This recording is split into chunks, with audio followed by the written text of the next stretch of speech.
Good morning. Today is April 25th, 11 a.m., 11:20, Kerrville, Texas. I'm going to do a little shooting with my HW57 today. It's got a Hawk Air Max 2-7 scope. It really fits nice and low on the barrel.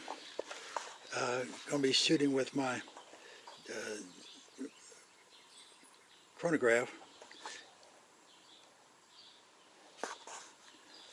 Shooting with 4 pellets that have been performing good. Way down there at 25 yards. In January, I did a video on shooting this HW57. It's kind of scarce in the United States, and it's kind of one of those glass half full or half empty deals. Had 5,000 views, 80 likes. I don't know what that means. 5,000 didn't like it, or 5,000 were just a silent majority. But here's my target at 25 yards, trying out field target trophy, diameter 4.52, 8.6 grains. The RWS Superdome pellet, 8.3 grains, and the Barracuda Hunter Extreme, 9.6 grain, and I think the H&S Sport, 8.2 grain will do good too. For some reason, my gun doesn't like the JSB pellets in 8.44 grains. Just doesn't like them. I tried all 3 diameters. I have not tried the 7.2 or 3 grain or the 10.4 grain. I just have not had time to get to it yet. So here we go. I'm at 25 yards. It's a little windy, windier than I'd like it, but I can't control that. I'm more interested in the performance rather than the groups right this minute, because I just freshly installed that new spring.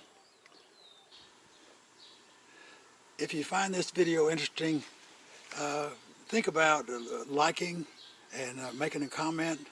I don't need for you to describe. I don't need your money. I'm 81 years old. I'm not a professional pronouncer or a gun freak. I just enjoy shooting an air rifle. I don't particularly like challenges at my age if you can avoid them, but I find this interesting. And the HW57 is truly a cross between an HW50 and an HW77 or the 97. One or the other doesn't have front sights. I think it's only different. Sometimes a moderator, but this is interesting to shoot. It's real light. You can carry it around without being a beast, and more people ought to enjoy it. But I found this TBT Tin Bum tuning kit called a Maxi Kit. It's for the HW99 and 57 and 77.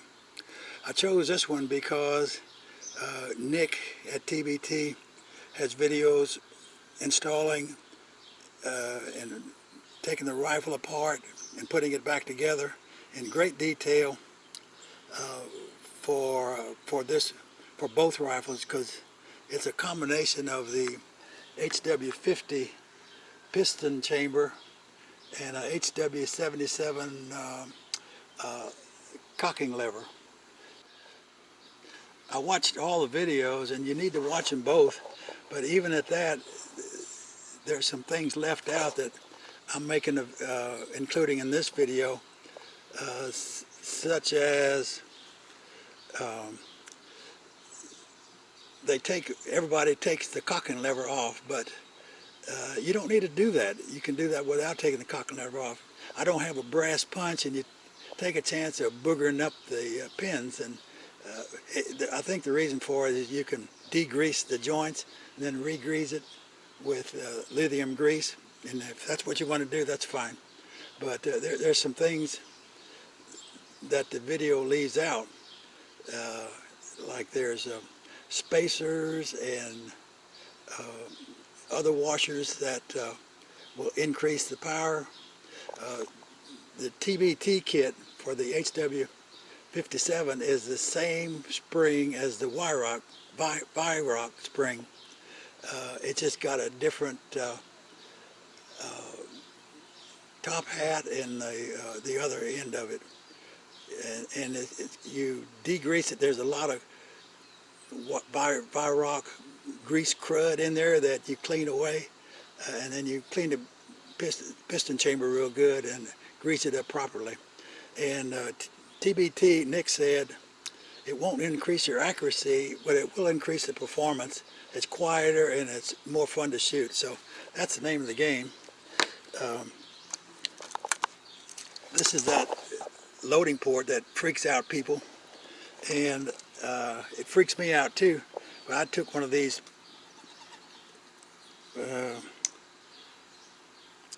I can't think of the name of it, pellet pins that I get from Walmart for the 177. This is 177.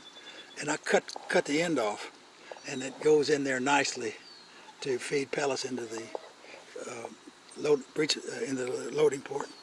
And but it only holds 10 pellets. So I load up another one with all the pellets I need and feed that into this one, and you're back on the road again. So here we go. I'm not a professional, whatever you call it, reviewer, or I'm just trying to put something out there that people with HW57 might not know about. I cocked it, and this is how I load it. I take my thumb and press it, and you should hear a click. If you don't hear a click, you got too much grease in there.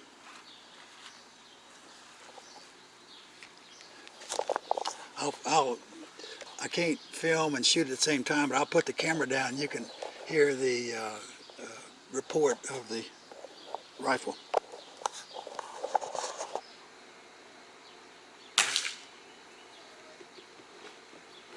That was a field target trophy, 4.52. I'm not an accuracy freak, but I like to do the best I can. Some rifles are better than others. I start off with that low to the ground protector leather bag for the front and back, and I use it for rim fires for a year, but basically your nose is right against the wood and you're crunched over. Then I started going to the taller Caldwell bag, and I improved. And then I saw some other guys lifting up their bag with, this is a piece of cedar, 2 inches high and whatever length it is.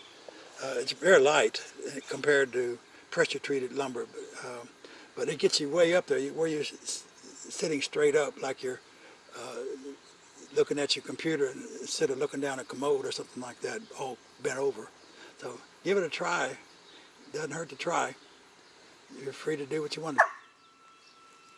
Here are my 2 innocent bystanders. What you barking about?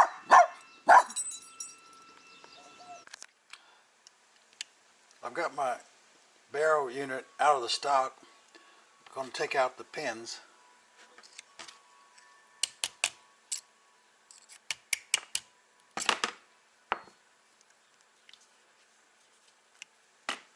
Short one to the rear, long one forward.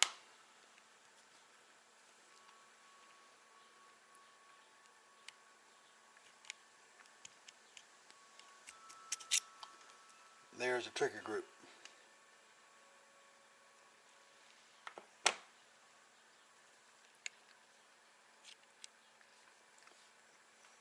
There is the safety with the spring, all in one piece.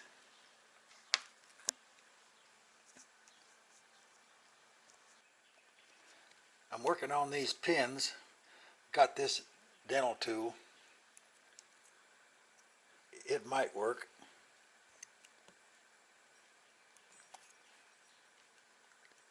If I can get one side out,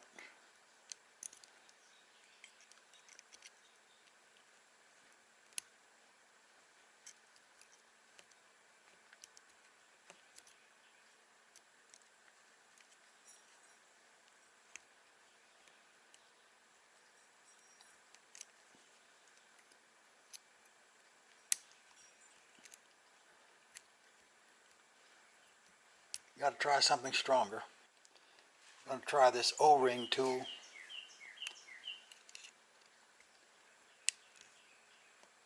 It's coming.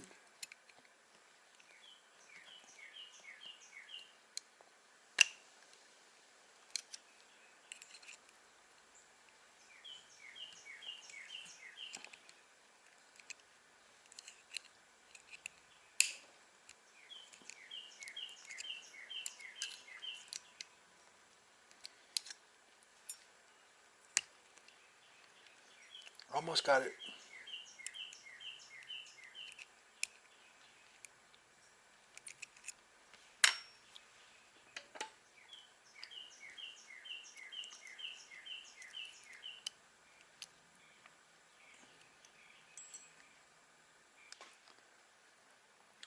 I'll try this for more leverage.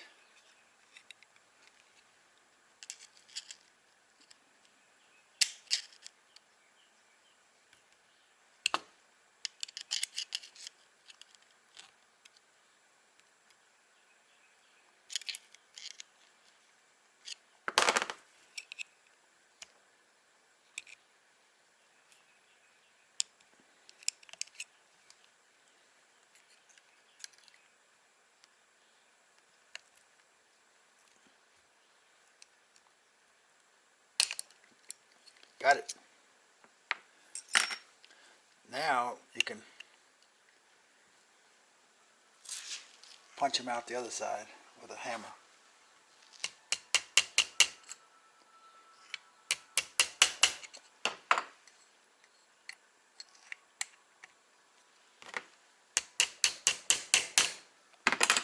Three.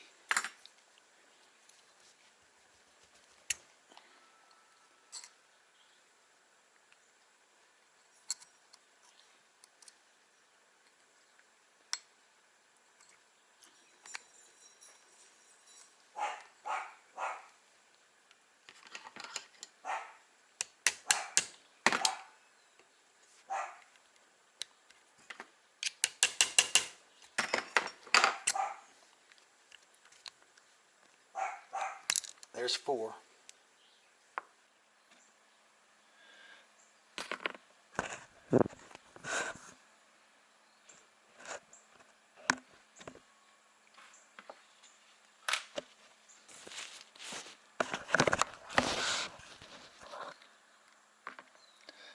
I put this washer on my workbench. I'm right-handed, and I push down with my left hand, push down, and give it a twist, and there she be. Nothing to it.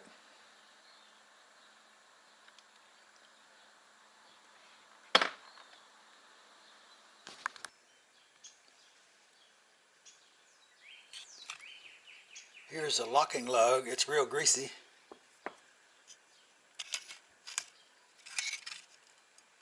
Here's the Weihrauch spring. It's pretty greasy. I'll put that aside. I keep all my parts on a piece of white copy paper so that I can find them when I need them.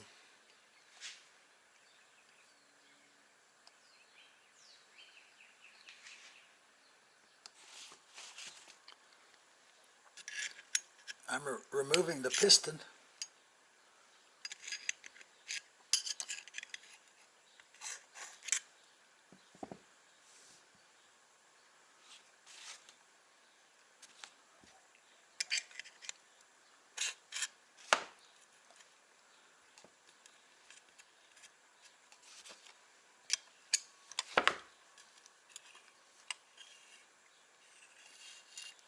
Came out easily. Slotted side up. There's grease in front of the piston seal. That's a no-no. And this is real greasy. So we'll clean that up.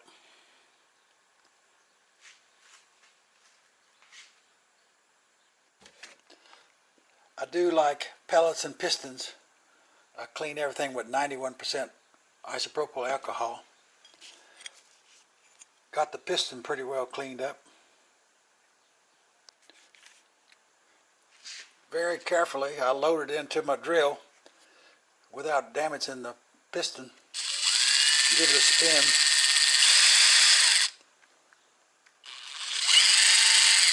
It spins very true, so that's in my favor.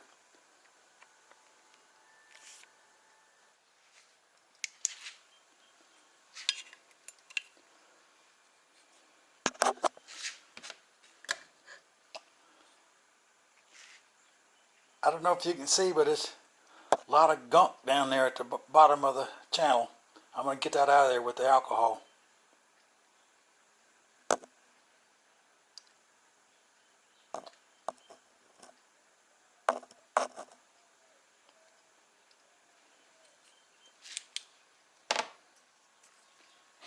I've got one of these grabbers, and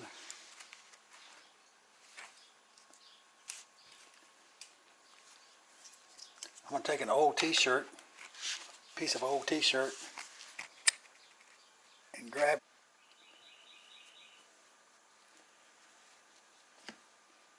I'm going to soak it with alcohol.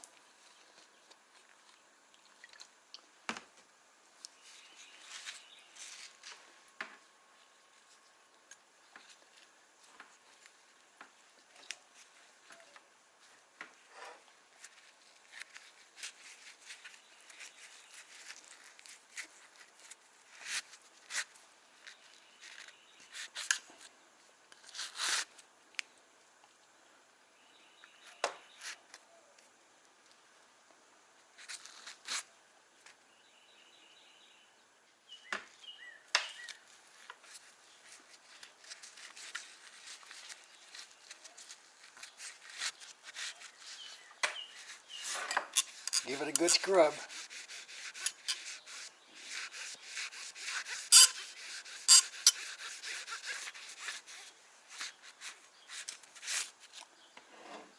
I'll do that a second time.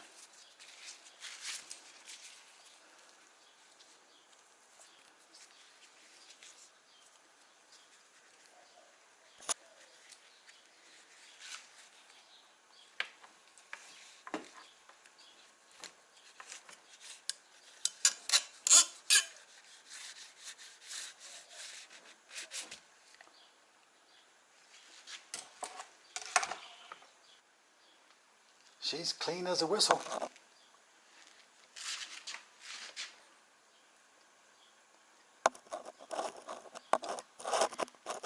She's clean as a whistle.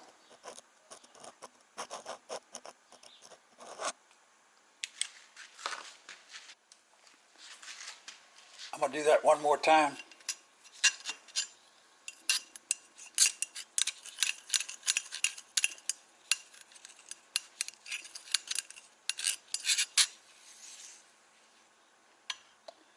Yep.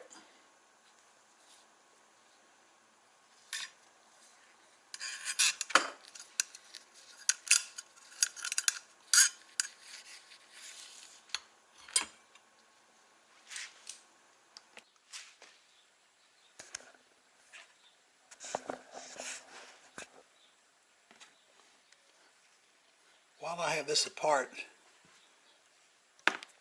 I'm going to get this O-ring loose.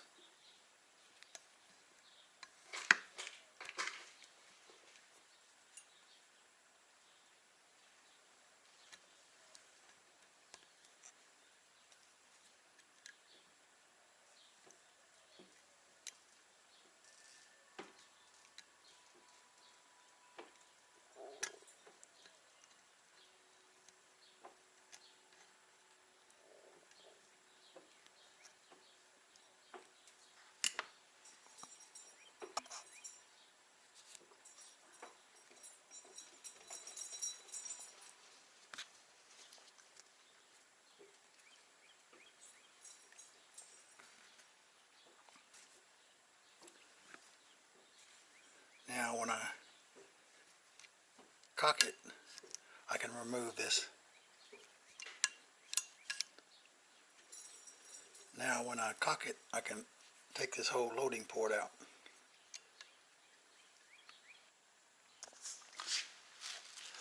I got all my parts cleaned up and my new parts ready to go. Got those parts ready. I'm ready to put it back together. Rather than me showing my amateurism, Nick at TBT has a great video on putting it back together, taking it apart and putting it back together. So I'm going to watch it myself and see you on the other side.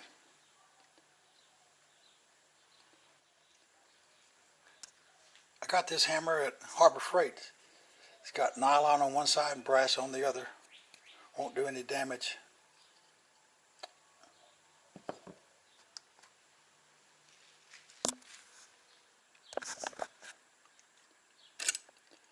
Here's that loading port that everyone talks about.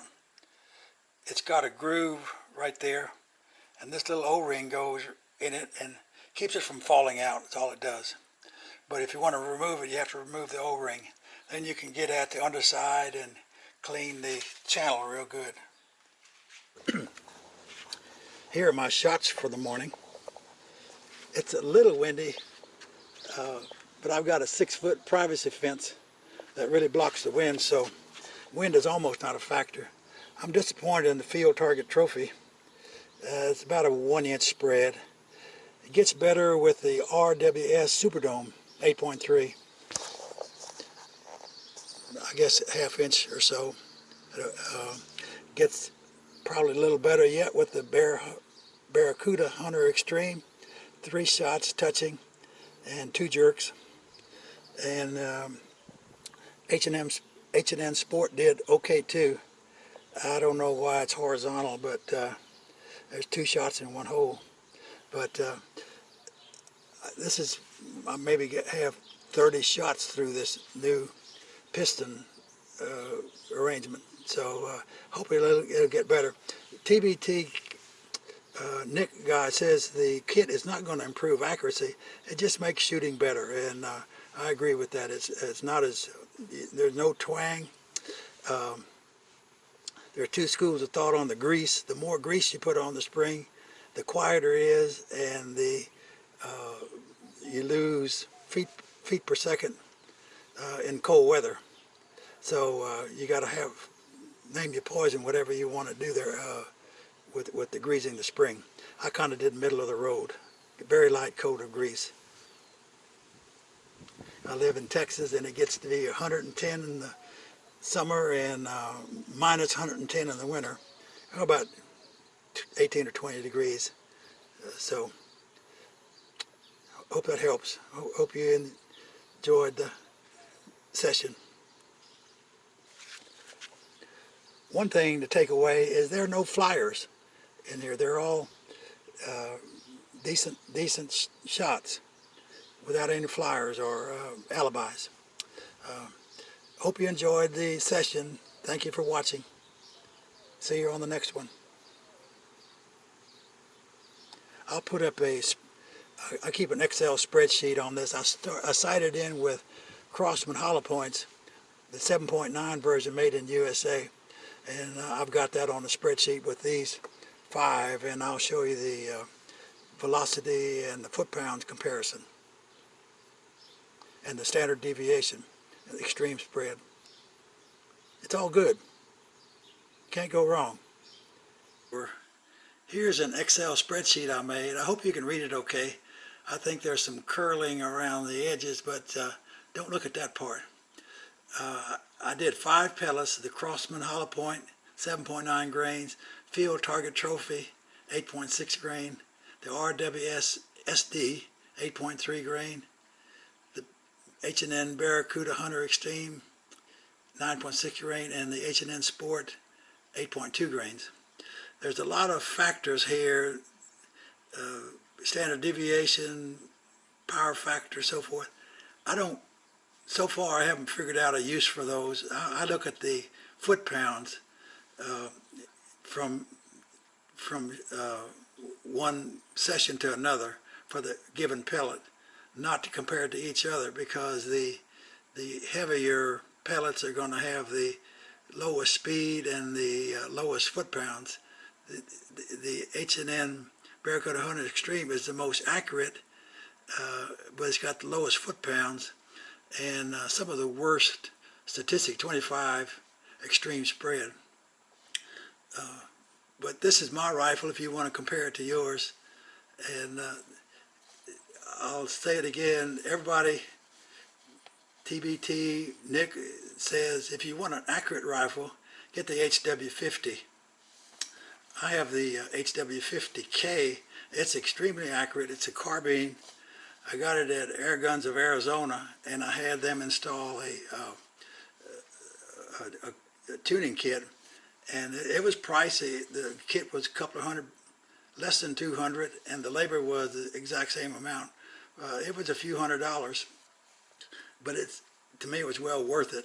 But nobody works on the HW57, and the TB kit to start out with is 67 some odd dollars in Great Britain pounds, and it converts to 60, 70, $80 US dollars, and then you pay the unconstitutional Trump tax. It was $8 or $10.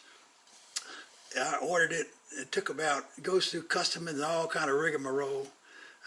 It took about 2 weeks to get it, but a very good service considering it crossing the ocean and we're at war and everything. Here's an update. I feel like I didn't shoot well yesterday, but that's the way it is sometimes when the camera's rolling. I tried different pellets today. This is JSB 452. I got 3 pretty bad shots, over an inch group. The JSB 453, I tightened up to 2 there and 1 there. I was shooting 3-shot groups. So it pays to test different sizes of the same pellet. And I also field target, I went 450. I got 2 shots next to each other in 1 drifter. And field target 451, I got 3 shots in 2 holes. This is at 25 yards. But the good news of the day is I also shoot the RWS Powerball. And stand by just a minute.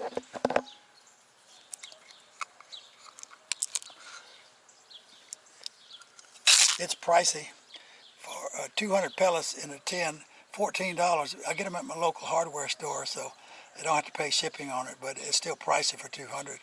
But I got 5 shots in 1 hole, and RWS Meister Kugeln, I got 5 shots in 1 hole. Also, that's 500 pellets for about 10, 12 bucks from Midway, but you have to pay shipping. But this little rifle will do better than what I did yesterday. For those that were curious, it'll work for you if you do your part. Thanks for tagging along.